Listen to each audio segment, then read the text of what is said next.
Faraday के law से हम लोग सीखे थे कि the EMF induced in a coil is given by n d phi by dt, where n is number of turns in the coil, whereas phi is the flux linked with the coil. Phi is the flux linked with the coil. In short, अगर हम लोग summarise करें तो देखेंगे कि अगर flux change होगा किसी भी कॉइल से, किसी भी क्लोज्ड कॉइल से, तो वहां ईएमएफ इंड्यूस्ड होगा, है ना। No matter whether the coil have single turn और N turn, must be closed.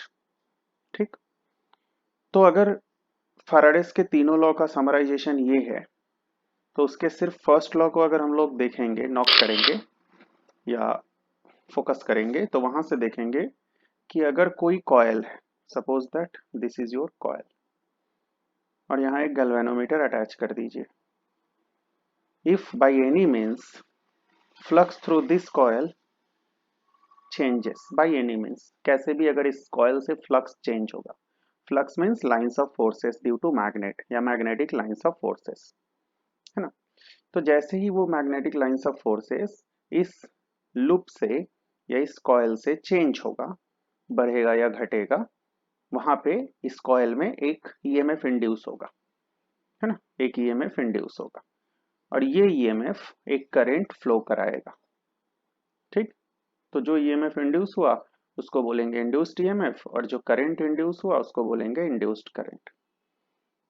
Question ये है कि कितने तरीके से हम लोग इस कॉइल में ईएमएफ इंड्यूस कर सकते हैं, और आंसर छुपा है इस एक्सप्रेशन में, E equal to minus N d phi by d t, है ना। तो हम लोग बोल सकते हैं where there is change in flux there will be induced EMF. आप फ्लक्स चेंज करिए, आपको ईएमएफ इंड्यूस्ड मिलेगा। आप फ्लक्स चेंज नहीं करेंगे, if flux by some way becomes constant, तो कांस्टेंट का डिफरेंशिएशन जीरो। अगर फाई कांस्टेंट हो जाए तो उसका डिफरेंशिएशन जीरो, और अगर ये डिफरेंशिएशन जीरो हो गया तो ईएमएफ भी जीरो। यानी आपको तभी तक ईएमएफ मिलेगा जब तक फ्लक्स चेंज होगा। अब क्वेश्चन है फ्लक्स कैसे चेंज होगा, क्योंकि जब फ्लक्स चेंज होगा तो ईएमएफ इंड्यूस होगा। The question is how can we change flux. उसके लिए हम लोग एक एक्सप्रेशन देखते हैं। फ्लक्स का डेफिनेशन होता है ए डॉट बी, उसको आप ब्रेक करिए, A B cos theta, where theta is angle between A and B, where theta is angle between A and B. Now what is B? B is the magnetic field. And what is A? A is the area of each coil. जैसे ये coil था, ये जो area आएगा, इस area को हम लोग बोलेंगे area of the coil, और जो यहाँ magnetic field होगा वो होगा B, और दोनों के बीच का एंगल है थीटा। तो नो डाउट यहाँ जो फ्लक्स है वो तीन चीजों पे डिपेंड कर रहा है, एक area of the coil, magnetic field and orientation. Orientation means angle between them. तो अगर हम इन तीनों में से ए बी और थीटा में से कोई भी चेंज करेंगे तो डेफिनेटली फ्लक्स चेंज होगा, और अकॉर्डिंग टू फैराडेज लॉस अगर फ्लक्स चेंज होता है तो उसमें ईएमएफ इंड्यूस होगा। तो इन दैट सिचुएशन हम लोग बोल सकते हैं कि फ्लक्स हम लोग तीन तरीके से चेंज कर सकते हैं। पहला तरीका by varying A, A means area of the loop. दूसरा तरीका by varying, sorry, first way by varying B magnetic field, second way by varying loop area, और थर्ड वे है बाय चेंजिंग ओरिएंटेशन। ठीक, अब आते हैं सबसे पहले कि बी को कैसे वैरी करेंगे ताकि फ्लक्स चेंज हो, और फ्लक्स चेंज हो तो कॉइल में ईएमएफ इंड्यूस हो। इसके लिए एक सिंपल सा काम करेंगे हम लोग। यहाँ पे एक कॉइल है, सपोज दैट, है ना, और ये गैल्वेनोमीटर है, और एक मैग्नेट लेंगे। ठीक, हम जानते हैं कि मैग्नेट के नियर बाई में फील्ड स्ट्रांग होता है और डिस्टेंट पोजीशन पे फील्ड वीक होता है। तो इस मैग्नेट के कारण जो भी फील्ड है उसके वीकर पोजीशन पे, यानी जिस पोजीशन पे कॉयल है वहां फील्ड वीक है, and suppose the value of field there is 5 tesla, है ना। Now when magnet moves near by the coil और coil moves nearer to magnet, coil अब यहां आ गया, तो जैसे ही कॉयल यहां आएगा हम लोग क्या देखेंगे, suppose that the B increases to 10 tesla. तो हम लोग किए क्या, वीकर सेक्शन यानी लेस मैग्नेटिक फील्ड रीजन से स्ट्रॉन्गर मैग्नेटिक फील्ड रीजन में कॉयल को मूव किए, और सेम काम होता अगर हम मैग्नेट को मूव करते। तो हम लोग बोल सकते हैं thus by varying the distance between magnet and coil we can induce EMF, है ना, by the method of varying flux, है ना, या varying field, बेटर से by varying field। तो इस तरीके से फील्ड चेंज करके हम लोग इसमें EMF इंड्यूस कर सकते हैं। और थोड़ी देर पहले ही तो हम लोग डिस्कस किए हैं phi is equal to B A cos theta. So अब बी चेंज करिए, ए चेंज करिए, थीटा चेंज करिए, फाई चेंज होगा, और जहां फाई चेंज होगा ईएमएफ इंड्यूस होगा। तो ये फर्स्ट मेथड है जहां आप बी का वैल्यू चेंज किए। कैसे चेंज किए हैं, by varying the distance between magnet and coil. B का वैल्यू चेंज होगा तो फ्लक्स चेंज होगा, और फ्लक्स चेंज होगा तो ईएमएफ इंड्यूस होगा। क्लियर। तो फर्स्ट मेथड ऑलमोस्ट किसी भी बुक के स्टार्टिंग में डिस्कस किया जा चुका होता है। हम लोग मेनली मूव करते हैं induced EMF by varying area. थोड़ी देर पहले हम दिखाए थे phi depends on B, A and cos theta.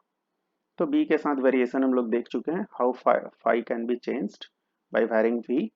Now it's time to learn how phi can be changed by varying area, area of the loop. इसके बाद देखेंगे कैसे थीटा के वेरिएशन से फाई चेंज होता है। जहां तक एरिया का क्वेश्चन है, हम लोग दो तरीके से एरिया चेंज कर सकते हैं। फर्स्ट वे है by moving rod on parallel tracks या rails in a magnetic field, और दूसरा तरीका है by moving a rod on a circular track placed in uniform magnetic field. यानी दोनों ही केस में एक रॉड को मूव करना है। फर्स्ट केस कैसा होगा, फर्स्ट केस में होगा एक पैरेलल रेल या ट्रैक होगा, और इसके ऊपर एक बड़ा सा रॉड होगा जो सर्टेन वेलोसिटी से मूव करेगा। और दूसरा मेथड कैसे होगा, ये एक ट्रैक होगा और यहाँ एक रॉड होगा, और ये रॉड इस पूरे सर्कुलर ट्रैक पे घूमेगा, इस ट्रैक पे घूमेगा। पहले हम लोग ये मेथड डिस्कस करते हैं, देयर आफ्टर इस मेथड पे मूव करेंगे। हम लोग सपोज करते हैं, ये हेडिंग हो गया, हम लोग सपोज करते हैं कि there is a parallel track and say these two tracks are parallel to each other and they are in horizontal plane, और एक एंड पे दोनों ट्रैक एक दूसरे से कनेक्टेड है, यानी बोलो ये पूरा का पूरा एक सिंगल वायर है। Thereafter there is a magnetic field which is in a vertical direction, है ना, which is in a vertical direction। तो अगर मैग्नेटिक फील्ड वर्टिकल डायरेक्शन में है और जो लूप था हमारा वो हॉरिजॉन्टल है, ऐसे सिचुएशन में हम लोग बोल सकते हैं कि this is your direction of field, clear, and suppose that the distance between the track is L, suppose that the distance between the track is L, तो दोनों ट्रैक के बीच का डिस्टेंस है L, ठीक है। तो इसके और इस ट्रैक के बीच का डिस्टेंस है L, ठीक है। Now a rod is placed there, suppose करो ये रॉड है and it is placed here। if rod starts moving with velocity v, suppose करो कि ये जो रॉड है वो v वेलोसिटी से इस तरफ मूव कर रहा है। किस वेलोसिटी से, v वेलोसिटी से। किस डायरेक्शन में, राइट की तरफ मूव कर रहा है with velocity v। After some time, say time t और डेल्टा t, है ना, या t, it reaches at this position and it is still moving, है ना, और ये अभी भी मूव कर रहा है, अभी भी v वेलोसिटी से मूव कर रहा है। अगर कोई v वेलोसिटी से t सेकंड तक मूव करता है तो वो कितना डिस्टेंस मूव करेगा, आंसर है v into t, because distance is equal to velocity into time. Clear है? अब यहाँ पे अगर हम लोग क्लोजली वॉच करेंगे तो देखेंगे कि पहले जब रॉड फर्स्ट पोजीशन पे था से आर एस पे, तो क्लोज लूप क्या था? ये क्लोज लूप था, ये लूप क्लोज था। जब बाद में रॉड पहुंच गया यहाँ पे यूवी पोजीशन पे, है ना, तो क्लोज लूप कितना होगा? ये पूरा का पूरा क्लोज लूप है, ये पूरा क्लोज लूप है। तो हम लोग बोल सकते हैं क्लोज लूप का पहले जो एरिया था और क्लोज लूप का अभी जो एरिया है, दोनों में डिफरेंस है। पहले कितना एरिया था? पहले था area P Q R S, सिर्फ इतना। और अब कितना है? पी क्यू यू भी। तो definitely this amount of area is has been increased और चेंज्ड, जो भी बोलिए। इतना एरिया या तो आप बोलिए बढ़ गया या इंक्रीज हो गया। और हम लोग तो जानते हैं where there is change in area there will be change in flux, and where there is change in flux there will be EMF induced in the coil. तो डेफिनेटली इस कॉइल में ईएमएफ इंड्यूस्ड होगा, और अगर EMF induced होगा तो definitely एक current flow करेगा, और उस करंट का डायरेक्शन होगा ये ये ये ये है करंट का डायरेक्शन। ठीक, ये है हमारे करंट का डायरेक्शन। अब हम लोग आते हैं कैलकुलेटिव पोर्शन पे कि जो ईएमएफ इंड्यूस होगा उसका वैल्यू क्या होगा, करंट क्या होगा, एक्सेट्रा। तो जैसे ही हम लोग कैलकुलेटिव पोर्शन पे आएंगे, suppose that here the flux by formula is given by BA cos theta. Therefore, if there is only change in area, change in flux will be given by B delta A cos theta, है ना। B और theta तो constant है, इसलिए B और theta को छोड़ दिए तो फ्लक्स चेंज हुआ है, फाई डेल्टा फाई में चेंज हुआ है ना। क्यों चेंज हुआ? क्योंकि एरिया चेंज हुआ है। तो एरिया कितना चेंज हुआ है? डेल्टा ए। तो हम लोग सपोज किए जब एरिया डेल्टा ए चेंज होगा तो फ्लक्स डेल्टा फाई चेंज हुआ है। इसको सिंपली हम लोग ऐसे भी बोल सकते हैं, if phi is equal to B A cos theta, है ना, आप डिफ्रेंशिएट कर दीजिए डी फाई, बी कांस्टेंट है, कॉस थीटा कांस्टेंट है, तो एरिया चेंज हुआ डी ए में। अब जो डी फाई डी ए के टर्म्स में लिख रहे हैं उसको हम लोग उस जगह पे डेल्टा फाई डेल्टा ए के टर्म्स में लिखे। तो ये कोई बहुत रॉकेट साइंस नहीं है, सिंपल लॉजिक है। नाउ अब अगर हम लोगों से कोई ईएमएफ इंड्यूस्ड पूछेगा तो फैराडेज का लॉ है, E is equal to minus N d phi d T, यहाँ लिखेंगे delta phi by delta T. Clear है? तो ये हो जाएगा माइनस एन, एन के वन। क्लियर है? Delta phi by delta T, delta phi का वैल्यू पुट करिए B delta A cos theta, और delta T change in time कितना हुआ है, टी। अब एक सिंपल सी बात है, किसी भी सरफेस का सरफेस एरिया का डायरेक्शन क्या होता है? उस सरफेस पे परपेंडिकुलर। तो यहाँ जो चेंज इन एरिया हुआ है इसका डायरेक्शन क्या होगा? इस सरफेस पे परपेंडिकुलर। दैट मीन्स बी और ए के बीच का एंगल जीरो है। बी भी ऊपर की तरफ था वर्टिकली अपवर्ड, और एरिया भी ऊपर की तरफ है, तो दोनों के बीच का एंगल क्या होगा? जीरो। तो जैसे ही एंगल जीरो होगा, यहाँ जीरो पुट करने पे कॉस जीरो वन, तो यहाँ आ जाएगा minus B delta A by T. Now what is delta A? What is delta A? Delta A क्या है? Delta A is nothing but this change in area. और ये एरिया है कितना? आप सिंपली कैलकुलेट करिए, अगर ये लेंथ एल है तो ये लेंथ भी एल होगा, and if this length is L and breadth is भी T, what will be the area? Length into breadth. तो डेफिनेटली यहाँ डेल्टा ए को हटा करके हम लोग लिख सकते हैं एल इंटू लेंथ हो गया, भी टी ब्रेथ हो गया, T T gone. So EMF induced is given by minus B L V. This shows that, ये दिखाता है कि EMF is directly proportional to field, EMF is directly proportional to length of the wire, EMF is also directly proportional to velocity of the rod. Clear है? तो इस वे में हम लोग एक रॉड मूव करके इस कॉइल में EMF इंड्यूस कर सकते हैं। ठीक, इसके बाद हम लोग एक छोटा सा और टॉपिक यहाँ डिस्कस करते हैं। सपोज कीजिए जब रॉड फाइनल पोजीशन पे था, that is X Y, video को पीछे करके देख सकते हैं।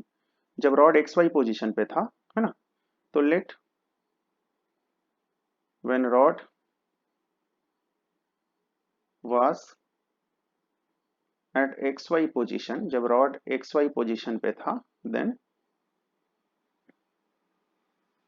instantaneous resistance of the closed portion, instantaneous resistance, instantaneous resistance इसलिए क्योंकि जितना रॉड आगे मूव करेगा उतना रेजिस्टेंस वैरी करेगा या इंक्रीज करेगा, है ना। Let when rod was at xy position, then instantaneous resistance of closed coil was R, closed coil का resistance R था। therefore instantaneous current, instantaneous current यानी उस समय जो करंट होगा उसका वैल्यू होगा EMF by resistance. Now what is EMF? Minus BLV। What is resistance? R। So this is your instantaneous value of current. जो हम जो बोल रहे थे, जब रॉड मूव करेगा, सपोज जब रॉड इस पोजीशन पे था, यानी रॉड RS पोजीशन पे था, क्लियर है, हम यहाँ से दिखा रहे हैं, जब रॉड RS पोजीशन पे था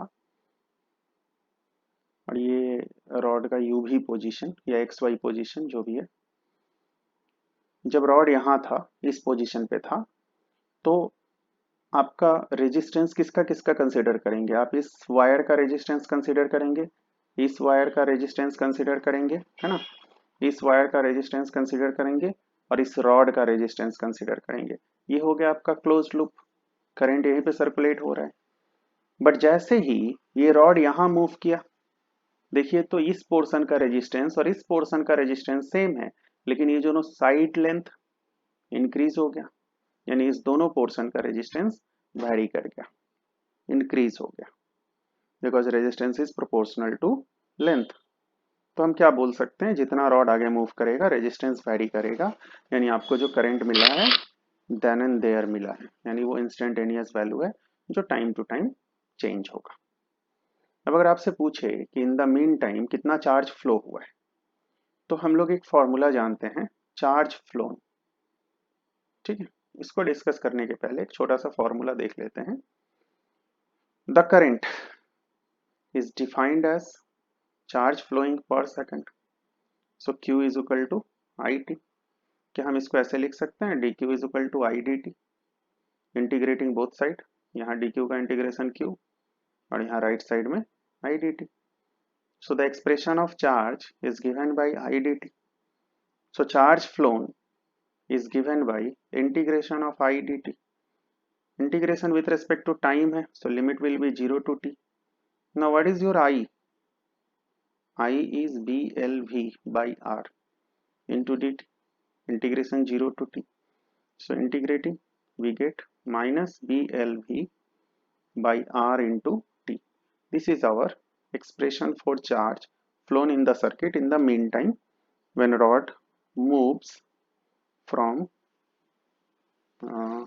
RS to UV or XY position। okay, now the fact is, अब एक लॉजिक हम लोग देखते हैं, जब ये रॉड मूव कर रहा था, ध्यान दीजिए, जब ये रॉड मूव कर रहा था, हम एक सिंपल डायग्राम ड्रॉ कर रहे हैं, जब ये रॉड मूव कर रहा था, तो इस रॉड के मूव करने के समय, इस रॉड के मूवमेंट के समय, ये मूवमेंट था रॉड का, इस रॉड के मूवमेंट के समय, ठीक है, तो सपोज दैट कि अगर ये रॉड मूव कर रहा है, ठीक ना, और यहाँ ऑलरेडी मैग्नेटिक फील्ड तो है ही इस डायरेक्शन में, तो थोड़ी देर पहले हम लोग देखे थे कि when rod starts moving there will be a current flowing through it. अब हम लोग जानते हैं अ करंट कैरिंग कॉयल या current carrying wire in a magnetic field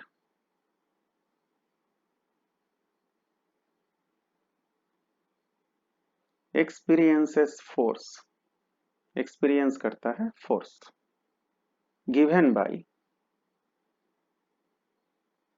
I L B cos theta, sorry, ILB sin theta, where theta is the angle between L and B. ठीक है, अब यहाँ करंट भी है वायर में और magnetic field भी है और ये मूव भी कर रहा है, तो खैर मूवमेंट से कुछ खास लेना देना नहीं है हम लोगों को, बट हम लोग यहाँ बोलेंगे कि अगर इसमें करंट है और ऑलरेडी एक मैग्नेटिक फील्ड है तो ये एक फोर्स एक्सपीरियंस करेगा जिसका एक्सप्रेशन है I L B sine theta. Theta है एल और बी के बीच का angle.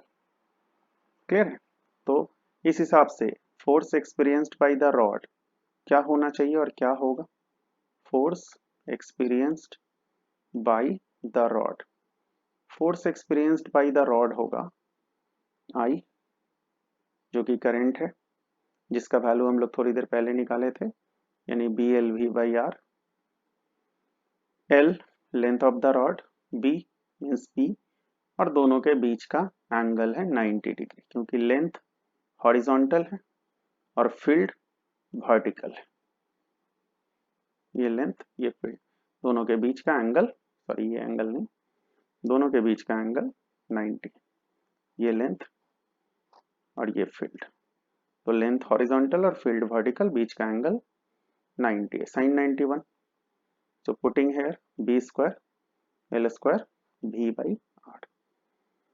So this is the expression for force, and according to Lenz's law or Faraday's third law, this force must be in a direction opposite to velocity v. क्यों? क्योंकि जो भी current आएगा उसके कारण जो भी फोर्स आएगा वो अपने कॉज को अपोज करेगा, और कॉज क्या है यहाँ? मूवमेंट ऑफ द रॉड यानी वेलोसिटी, यानी यहाँ जो फोर्स एक्सर्ट होगा रॉड पे वो वेलोसिटी के अपोजिट डायरेक्शन में होगा, है ना। अब यहाँ से हम लोगों को एक चीज प्रूफ करना है कि in this whole phenomena energy conservation principle is obeyed, यानी यहाँ एनर्जी कंजर्वेशन प्रिंसिपल वायलेट नहीं हुआ है, ठीक ना। तो हम लोग इसको थोड़ा सा इस तरीके से देखते हैं। There is a parallel track, suppose this is your parallel track, okay, and rod is moving like this say this is velocity v, और एक फोर्स आएगा यहाँ पे, थोड़ी देर पहले हम लोग देखे थे अपोजिट डायरेक्शन में। सो डेफिनेटली अगर हम लोग रॉड का पोजीशन इस तरफ शिफ्ट कर रहे हैं तो हम लोगों को इस फोर्स के अगेंस्ट में वर्क करना पड़ेगा, and suppose in T second the rod moves by we T, है ना, क्योंकि वेलोसिटी कांस्टेंट है v। तो यहां हम लोग बोलेंगे कि work done to move the rod, rod को मूव करने में जो वर्क डन हुआ है वो कितना होगा? Force into displacement with negative sign. Force क्या था? थोड़ी देर पहले हम लोग निकाले थे B square L square V by R, और डिस्प्लेसमेंट क्या है? V T. So this will become B square L square V square by R into T, and this is nothing but mechanical energy supplied to the system, क्योंकि ये work हम लोग कर रहे हैं, ये एनर्जी हम लोग सप्लाई कर रहे हैं। किसको सप्लाई कर रहे हैं? सिस्टम को। So this is the mechanical energy supplied to the system. Again अगर हम इसको मैकेनिकल एनर्जी प्रोवाइड कर रहे हैं तो ये हमको क्या दे रहा है? ये हमको दे रहा है इलेक्ट्रिकल एनर्जी, है ना। तो इलेक्ट्रिकल एनर्जी ऑब्टेन्ड क्या होगा? इलेक्ट्रिकल एनर्जी ऑब्टेन्ड, तो इसका सिंपल सा आंसर है कि जो इलेक्ट्रिकल एनर्जी ऑब्टेन्ड होगा उसका फॉर्मूला है आई स्क्वायर आर टी। हम लोग पढ़े हैं हीटिंग इफेक्ट में। तो आई का वैल्यू क्या होगा? Minus B L V by R का square into R into T.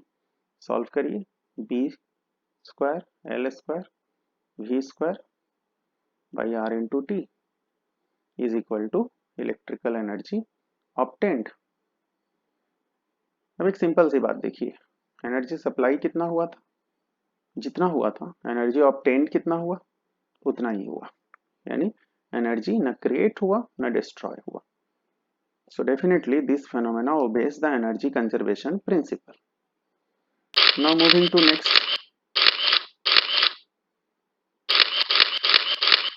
ये वो एक्सप्रेशंस है जो हम लोग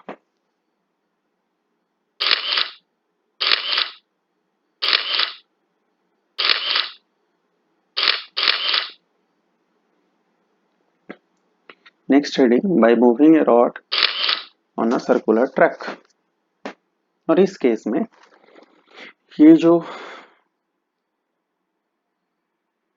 जो ट्रैक है ये हमारा एक सर्कुलर ट्रैक है जो ई शेप में है। देखिए ई के शेप में है और ये हमारा एक रॉड है जो इस ट्रैक पे मूव कर रहा है इस तरफ किस वेलोसिटी से, ओमेगा वेलोसिटी से। एंड सपोज दैट कि इसका रेडियस है ए जैसा डायग्राम में है। तो हम लोग करेंगे क्या, इस एंड से एक्स डिस्टेंस पे एक छोटा सा लेंथ कंसीडर करेंगे और ये छोटा सा लेंथ सपोज करो dx। तो जैसा कि रोटेशनल मोशन में हम लोग पढ़े हैं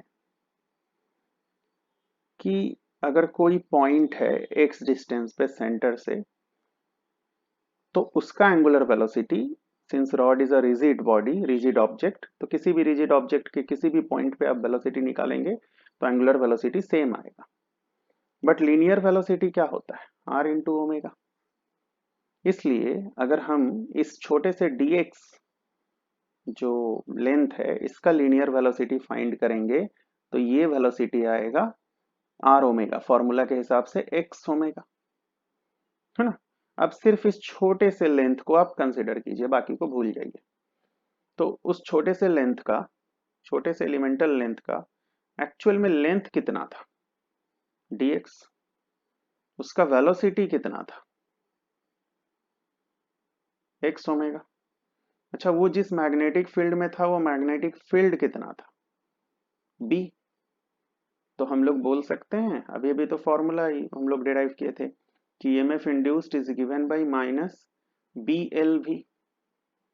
तो यहाँ चूंकि छोटा सा एलिमेंटल लेंथ लिए हैं इसलिए ईएमएफ डीई, बी के बदले बी, एल का वैल्यू dx और भी का वैल्यू x ओमेगा।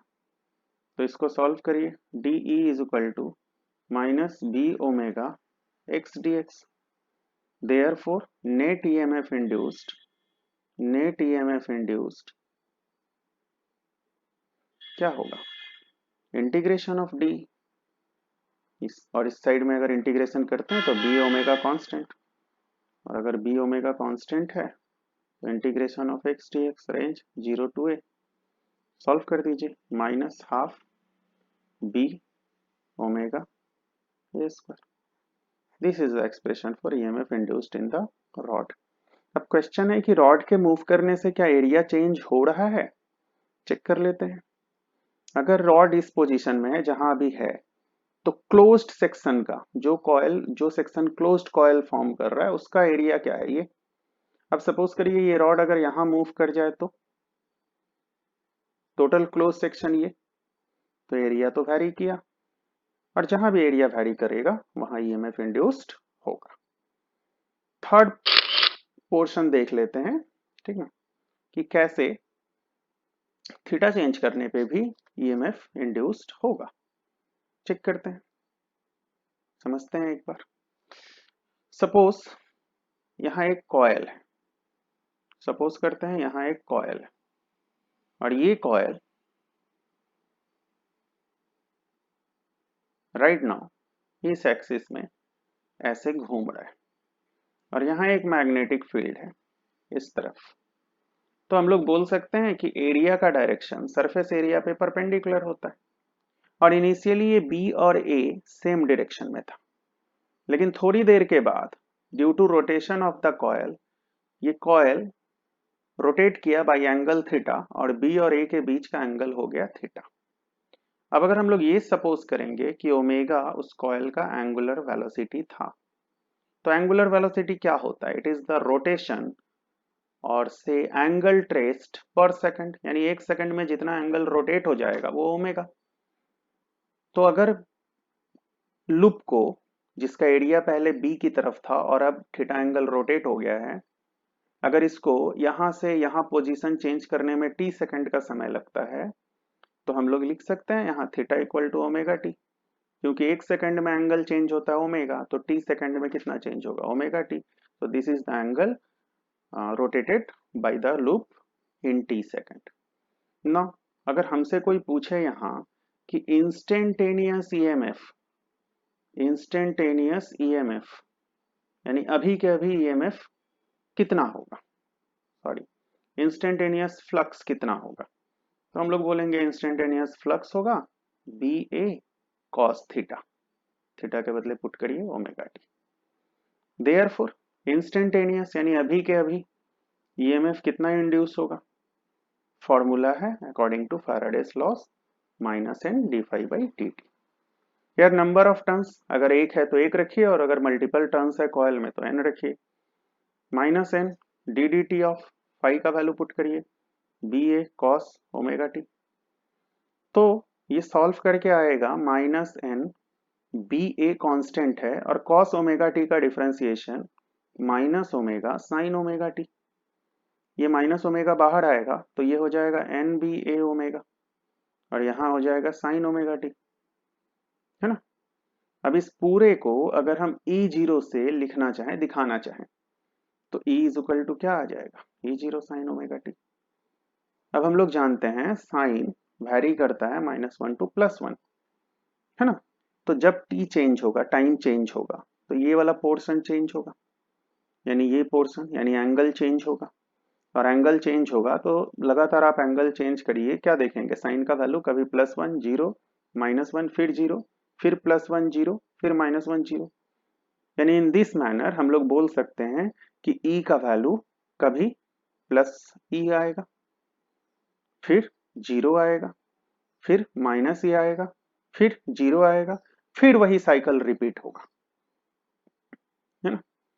ऐसे रिपीट होगा। अब इसका मतलब ये नहीं कि सिर्फ यही 4 वैल्यू मिलेगा, कहने का मतलब है ई टू 0 यानी पहले, सॉरी हाँ, पहले मैक्सिमम टू मिनिमम, फिर मिनिमम से नेगेटिव मैक्सिमम, फिर नेगेटिव मैक्सिमम से 0, और फिर वही साइकिल, फिर 0 टू पॉजिटिव मैक्सिमम। यानी अगर हम लोग एक डायग्राम यहाँ या ग्राफ ड्रॉ करना चाहें ईएमएफ वर्सेस टाइम का, तो शुरू में ईएमएफ क्या था, यहीं से स्टार्ट करते हैं। ये ई लेंगे या 0 लेंगे, आपका चॉइस है। चलिए हम 0 से शुरू करते हैं। तो 0 था, 0 के बाद प्लस ई, प्लस ई के बाद फिर 0, 0 के बाद माइनस ई, माइनस ई के बाद फिर 0, यानी ये 0, देखिए प्लस ई इस पॉइंट पे, फिर 0, फिर माइनस ई, फिर 0। ये ग्राफ तब बनेगा जब ये कॉइल पूरा 360 डिग्री घूम चुका होगा। अब अगले 360 रोटेशन के लिए ये एक बार और ऐसे होगा, फिर 360 रोटेशन के लिए एक बार और ऐसे होगा। तो हम लोग यहाँ क्या देख रहे हैं कि कभी ईएमएफ पॉजिटिव है और कभी ईएमएफ नेगेटिव है, फिर पॉजिटिव है, फिर नेगेटिव है। क्योंकि ईएमएफ बार बार अपना पोलरिटी चेंज कर रहा है या अल्टरनेट कर रहा है, so this kind of EMF is called alternating EMF, alternating EMF. और इस ईएमएफ के कारण जो भी करंट प्रोड्यूस होगा वो भी बार बार पोलरिटी चेंज करेगा। यानी कभी इस कॉइल पे देखिए, कभी इधर से इधर, फिर थोड़ी देर के बाद देखेंगे ठीक उल्टा, इधर से इधर। यानी इस कॉइल में करंट बार बार अपना डायरेक्शन चेंज कर रहा है, अल्टरनेट कर रहा है। तो इसलिए इस तरीके के जो भी करंट यहाँ फ्लो होंगे उनको बोलेंगे अल्टरनेटिंग करंट, है ना। हम लोगों के घर में जो अल्टरनेटिंग ईएमएफ या करंट आता है due to supply of electricity company, वो उसका frequency in Indian standard 50 hertz होता है। यानी 1 सेकंड में वो कॉयल या वो जनरेटर जिससे ये ईएमएफ या करंट प्रोड्यूस होगा वो 50 टाइम्स रोटेट करता है। इसीलिए हमारे यहाँ जो ईएमएफ आता है उसको ऐसे लिखते हैं 220 sign 100 pi T. 100 pi T इसलिए लिखते हैं क्योंकि आपका फ्रीक्वेंसी 50, तो आप ओमेगा का वैल्यू पुट करिए 2 पाई एन, तो 2 पाई एन, 2 पाई इंटू 50 तो क्या हो जाएगा 100 पाई टी। और ये जो 220 है ना, ये पीक वैल्यू है, यानी कभी भी वैल्यू इससे ऊपर नहीं जाएगा, जिसको हम लोग यहाँ ई जीरो से दिखाएं। सो this is your peak value, ठीक है। अब इसका वेरिएशन एक ग्राफिकल मेथड से थोड़ा और डिटेल्स में हम लोग नेक्स्ट टाइम देखेंगे।